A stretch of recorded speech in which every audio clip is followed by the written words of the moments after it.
I'm sitting here in my living room, the soft hum of the old clock my late husband built, marking time's passage. It's a small, cozy house, filled to the brim with memories, each corner telling a story of love, loss, and everything in between. My name's Margaret, but everyone close calls me Maggie. I'm 69 years young, a retired school teacher who's seen her fair share of life's ups and downs. My son, Jack, is a strapping lad of 42. Married for more than a decade, he's got a daughter, Lily, who's as bright and lively as a 10-year-old can be.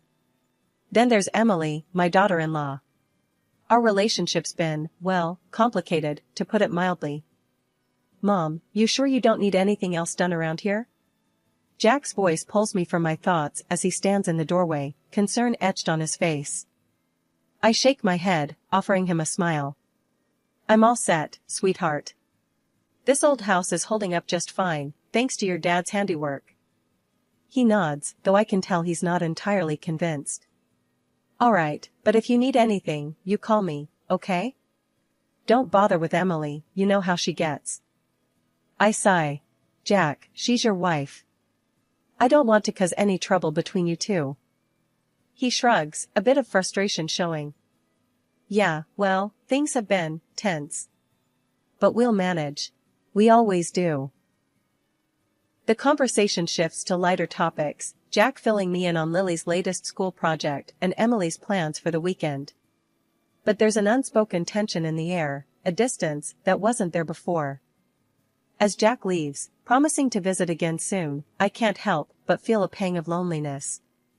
The house feels emptier without the laughter and chaos that used to accompany my son and his family's visits. The phone rings, shattering the silence. It's Emily, her voice icy as she speaks. Margaret, I need you to watch Lily tomorrow. Something's come up. I bristle at her tone, but my love for Lily wins out. Of course, I'll watch her. She's my granddaughter, after all. Emily's reply is curt, a simple thanks, before she hangs up. I stare at the phone, a mix of sadness and frustration churning within me. What happened to the days when Emily would chat with me about recipes and gift ideas for Jack? When did everything become so transactional? I spend the rest of the day tidying up the house, preparing for Lily's visit. It's in these quiet moments, surrounded by the love and care that went into building this home, that I find my strength. This house, built on memories, stands as a testament to the life my husband and I built together. And no amount of tension or harsh words can take that away from me. Back in the day, life was simpler, or so it seemed.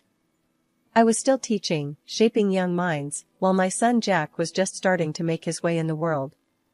Emily entered our lives like a whirlwind, full of ideas and ambition, which I admired, even if we didn't see eye to eye on everything.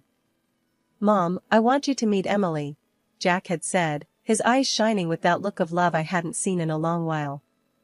I think she's the one. I remember meeting her for the first time. She was outspoken, a stark contrast to the quiet steadiness of my Jack. Pleased to meet you, Mrs. Thompson, she'd said, offering me a firm handshake that somehow felt more like a challenge than a greeting.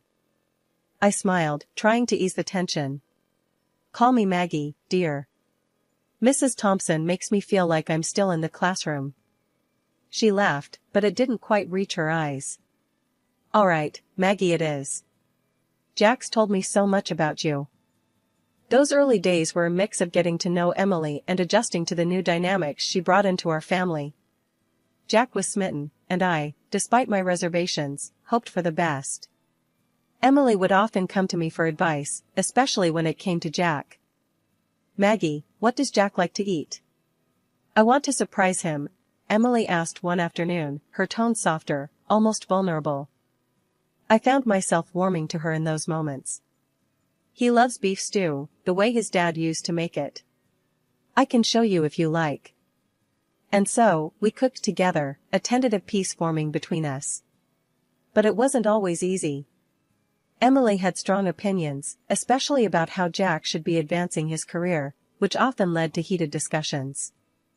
Jack needs to be more ambitious, Maggie, Emily would say, her frustration evident. He's too comfortable here, too stuck in his ways. I'd bristle at her words, defending my son. Jack's doing just fine. He's building his life, his way. Not everyone needs to chase after money and status. She'd sigh, rolling her eyes. You don't get it. We need more if we're going to make something of ourselves. Despite these clashes, I saw how she pushed Jack, how they grew together. When Jack landed a well-paying job and later started his own business, I couldn't help but feel a grudging respect for Emily's drive. Yet, as their fortunes changed, so did our relationship. The visits became less frequent, the conversations more strained. Emily's requests for my help or advice dwindled until they stopped altogether. I missed my granddaughter terribly in those days. Lily was a bright spark, always eager to learn, to explore. I cherished the moments she'd spend with me, her laughter filling the house with joy. Why doesn't Grandma come over anymore? I overheard Lily ask her parents one day, her voice tinged with confusion and sadness. Jack was quick to reassure her. Grandma's always welcome, sweetheart. We've just been busy, that's all. But Emily's response was cooler, more distant. Your grandma has her own life, Lily. We can't expect her to be around all the time. I bit my tongue, refusing to let the hurt show. Instead, I focused on the love I had for my family, holding on to the hope that things would improve. It was Lily's 10th birthday, a milestone I'd been looking forward to for months. I had a special gift picked out, a book of fairy tales I knew she'd love, each story carefully chosen to spark that bright imagination of hers. But then, the unexpected happened. I didn't get an invite to the party. Not a call, not a message, nothing. It was as if I'd suddenly become invisible to them. Puzzled and hurt, I picked up the phone and dialed Jack's number. He answered on the second ring, his voice cheerful yet harried. Hey, Mom. What's up? Jack, I was just wondering about Lily's birthday. Is there a party planned? I tried to keep my voice light, but a note of disappointment must have crept in. There was a pause, then, what do you mean? Emily sent you an invite weeks ago. She said you told her you couldn't make it. Said you had other plans? My heart sank. No, Jack, that's not true. I didn't receive anything. I wouldn't miss Lily's birthday for the world. I could hear the confusion in his voice as he replied, That's weird. I'm sure there's been some misunderstanding. I'll talk to Emily and get back to you. But he never did get back to me about it. The next day, through the grapevine of small-town gossip, I found out the party was happening at their house, not out of town as I'd been led to believe. Feeling a mix of anger and sadness, I decided not to confront them about it. Instead, I dropped off the gift at their doorstep early in the morning, hoping Lily would at least know I'd thought of her. A few days after the party, I bumped into Karen, a neighbor, at the grocery store. She was all too eager to spill the details of the party, not realizing I hadn't been there. Oh, Maggie, it was such a lovely do. Emily outdid herself this time. Shame you couldn't make it, though. Lily kept asking for you. Karen chattered on, unaware of the hurt her words inflicted. I forced a smile, thanking her for the update, and quickly made my excuses to leave. The walk home felt longer than usual, each step heavy with the weight of betrayal. The situation gnawed at me until I couldn't take it anymore. I needed answers. So, I called Jack again, this time more determined. Jack, we need to talk about Lily's birthday, I said, cutting straight to the chase. There was a heavy sigh on the other end. Mom, now's not a good time. We're swamped with orders at work, and Emily's not been feeling great. I persisted. I understand, but I need to know why I was told the party was somewhere else when it wasn't. Why was I lied to, Jack? There was a long pause, then Jack's voice, weary and a bit defensive. Mom, it's just. Emily thought it would be easier this way. She felt the dynamics have been a bit off lately and didn't want any awkwardness at the party. I felt a rush of anger and disbelief. So, you decided to exclude me? To lie to me? Is that how we're solving problems now? Mom, I'm sorry. I didn't know what else to do. Emily, she's got a way of seeing things, And sometimes it's just easier to go along with it. He tried to explain, sounding exhausted. I was too hurt to argue further. I see. Well, I hope it was worth it. I hope lying to your mother and excluding her from her granddaughter's birthday felt easier for you. Mom, please. Jack's voice cracked a little. It's not like that. But I didn't want to hear any more excuses. I have to go, Jack. We'll talk some other time.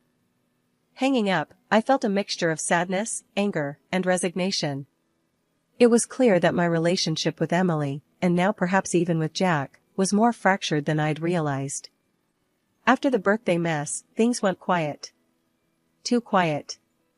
My house, cozy as it is, started feeling too big, too empty. That's when I decided to get myself a little company. A small dog, a bundle of energy and love. Named him Buster. The moment I laid eyes on him, I knew he was the one to fill the house with life again. I couldn't wait to tell Lily about Buster. She's always loved animals, and I thought this might just be the thing to get her to visit. Picking up the phone, I dialed their number, heart racing a bit as it rang.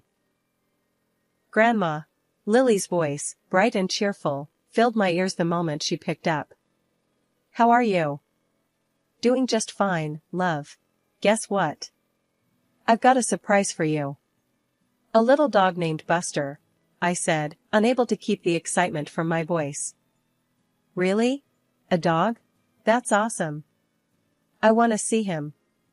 Can I come over? Her enthusiasm was music to my ears. Of course, sweetheart. Anytime you want, I replied, feeling a warmth spread through me. Turns out, I didn't have to wait long. That very afternoon, the doorbell rang. There stood Emily, looking as if she'd rather be anywhere else, and Lily, eyes sparkling with excitement. We can't stay long, Emily announced, barely crossing the threshold. Ignoring the tension, I ushered them into the kitchen, deciding to make the best of it. Let me get you some tea and cake. Make yourselves at home. As we settled, Emily's eyes roamed, landing on the new oven and the bits of new furniture around the house. These are new, she remarked, her tone sharp. Who bought them for you? My son did, for my birthday, I replied, trying to keep my voice neutral. Her face turned a shade redder, anger flashing in her eyes. You shouldn't be demanding money from him like that, she snapped. Before I could even think of a response, Lily came running in, a scratch visible on her arm. Emily saw it and lost it. That dog of yours bit my daughter, she accused, voice rising. He didn't bite me, Mom. I scratched myself outside, Lily tried to explain, but Emily wasn't having any of it. We're leaving.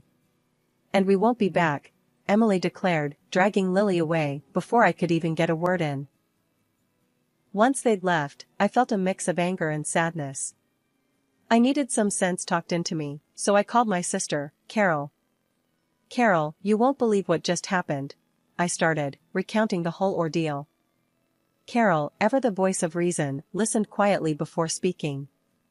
Maggie, don't let it get to you. It's clear as day that dog didn't bite anyone. Emily's just looking for an excuse. But Jack won't even answer my calls now, and neither will they, I said, feeling defeated. Give it time, Maggie. They'll come around. And if they don't, well, you've got Buster and me. We're your family too, you know, Carol replied, her voice firm yet comforting. She was right, of course. Buster wagged his tail, looking up at me with those big, loving eyes. No words needed. He was here, and so was Carol. Maybe that was enough family for now. Thanks, Carol. I needed that, I said, feeling a bit better. Want to come over and meet Buster? I thought you'd never ask. I'll be right over, she replied, and I could hear the smile in her voice. Hanging up, I looked down at Buster, who seemed to sense my mood had lifted. Looks like it's just you and me, kid. And Carol, when she gets here. We're gonna be just fine. A year. A whole year without a word, without seeing their faces. The silence was deafening, the loneliness, a constant companion alongside Buster. Then, life threw another curveball, pneumonia. It hit me like a freight train, landing me in the hospital, before I even knew what was happening. Carol, bless her, was by my side every day, worry etched deep in her brows. Lying there, hooked up to machines that beeped and hummed, I felt the weight of the year's silence heavier than ever. "Carol, can you call Jack for me?" I asked, my voice barely a whisper. It was a long shot, but I had to try. She hesitated, knowing all too well the silence that had filled the void between us. But she nodded, pulling out her phone and dialing Jack's number. I listened, holding my breath, as she spoke. "Jack, it's Carol. Your mom's in the hospital. She's very sick." "Yes, pneumonia. She's asking for you." The pause that followed felt like an eternity. Then, I heard him, his voice distant but clear. "I'll come now." True to his word, Jack arrived at the hospital, a storm of emotions playing across his face. He approached my bed, taking my hand in his, eyes brimming with unshed tears. "Mom, I'm so sorry. I should have been here," he started, his voice breaking. "I've been such a fool." I could barely speak, my illness and the emotion of the moment rendering me weak. "Why, Jack? Why did you believe that, about Buster?" He looked away, shame coloring his features. "Emily told me, showed me a scratch on Lily's arm. Said Buster attacked her." I was angry, hurt. "I thought I don't know. I just..." Listening to him, it was clear how deeply the lie had cut, driving a wedge between us. "Jack, you know Buster. He wouldn't hurt a fly." "I know now, Mom. I saw him, he's gentle." "Emily, she lied to me." "I'm so sorry. I should have known better," he admitted, his voice laced with regret. The admission, the apology, it was bittersweet. My heart ached for the lost time, for the pain we'd both endured because of a lie. "Jack, it's okay. We're here now. That's what matters," I said, squeezing his hand, offering forgiveness, because holding on to anger would only prolong the pain. He nodded, wiping away a tear. "I'm going to make this right, Mom. I promise." Hearing those words, feeling his hand in mine, I believed him. Maybe this was the start of mending what had been broken, of healing not just my body, but our family too. Things were just starting to look up when out of nowhere, trouble came knocking again. This time, it wore a suit and called itself a lawyer, claiming to represent Jack. The voice on the phone was all business, saying he needed me to sign some documents, because Jack was abroad and in a bind. Something about the whole thing smelled fishy to me. First thing I did was try calling Jack, but wouldn't you know it, his phone was as good as a brick. No answer. That's when I got that sinking feeling in my gut. I rang up Carol, told her to come over quick. "Something's not right," I told her, pacing the floor until she showed up. When the lawyer showed up, all smiles and handshakes, I knew I had to play it smart. He pushed a stack of papers towards me, saying it was all just formalities, that Jack needed this done pronto. "I'd like a minute to read these, if you don't mind," I said, trying to buy some time. "Oh, there's no need to worry. It's all straightforward," he assured me, but I wasn't buying what he was selling. I needed Carol to get a look at these documents without him hovering, so I suggested a little stroll in the garden. "Let's get some fresh air, then I'll sign," I proposed. To my surprise, he agreed. While we were outside, Carol was inside, snapping pictures of the documents with her phone. Turns out, those papers were nothing short of a nightmare. They were trying to get me to sell my house for peanuts and ship off to a nursing home, claiming I was too sick to take care of myself. Before I could process it all, Emily stormed in, red-faced and yelling like a banshee. "Just sign the damn papers, Margaret. Don't make this harder than it has to be." I stood my ground, refusing to be bullied. "I'm not signing anything until I talk to Jack," I said firmly. That's when I called the police. Emily was livid, spewing lies about me having dementia, trying to paint me as some doddering old fool. The police showed up, and Emily switched gears, playing the concerned family member. But we had proof. I showed them the audio recording of the lawyer's spiel, and Carol showed them the photos she'd taken of the documents. Emily's tune changed real quick, then. The police took her in for questioning, and the whole house of cards she'd been building came tumbling down. After the fiasco with the lawyer and Emily's plot being foiled, things started moving quickly. The police had enough evidence to start unraveling the tangled web of lies that had been spun around me. But the real turning point came when Jack finally got back from his trip abroad. He was shocked to learn about the chaos that had unfolded in his absence. Jack came straight to my house, a mix of worry and anger clouding his face. "Mom, I just landed and heard about what happened. Can you fill me in on everything?" I sighed, looking at my son, seeing the confusion and hurt in his eyes. "Jack, it's been a mess. That lawyer, the one Emily hired, tried to trick me into signing away the house. And if it weren't for your Aunt Carol, I might have fallen for it." Jack's face turned red with anger. "That's unbelievable. Emily told me she was just taking care of some family business while I was gone. I had no idea she was plotting something like this." Carol, who had been a rock throughout this ordeal, chimed in. "We caught everything on tape, Jack. And I took pictures of the documents they tried to get Maggie to sign. It's clear as day what their intentions were." Jack shook his head in disbelief. "I can't believe she'd go this far. To think, she used our daughter to further her lie. I'm going to confront Emily about this. She needs to explain herself." The confrontation between Jack and Emily was inevitable. He left our house, determined to get to the bottom of things. When he returned, he was alone, his expression somber. "Mom, Emily, she admitted to everything. Said she felt cornered, that she didn't know what else to do. I told her it's over. We're getting a divorce.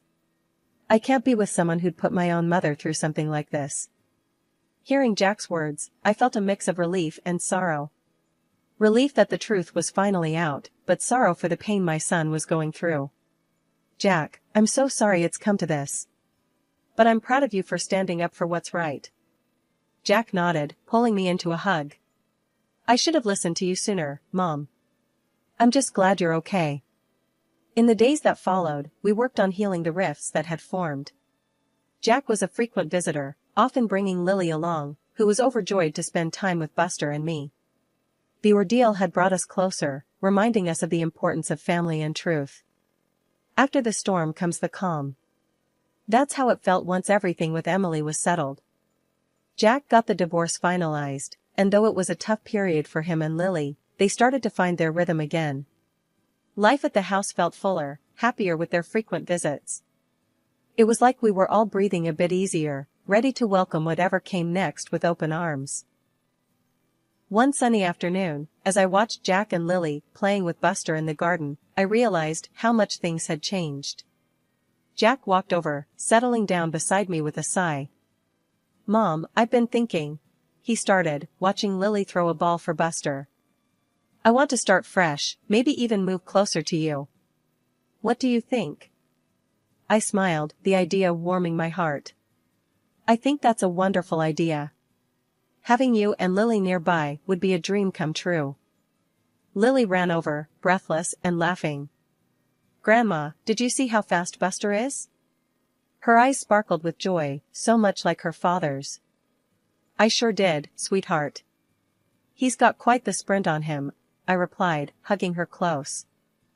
As we sat there, chatting about school, friends, and all the little things in between, I couldn't help but feel a deep sense of gratitude. The ordeal we'd gone through had somehow brought us closer, strengthening the bond between us. Later that week, Carol dropped by for her usual visit. Over cups of tea, we reflected on the past few months. As the days turned into weeks, and the weeks into months, our lives found a new normal.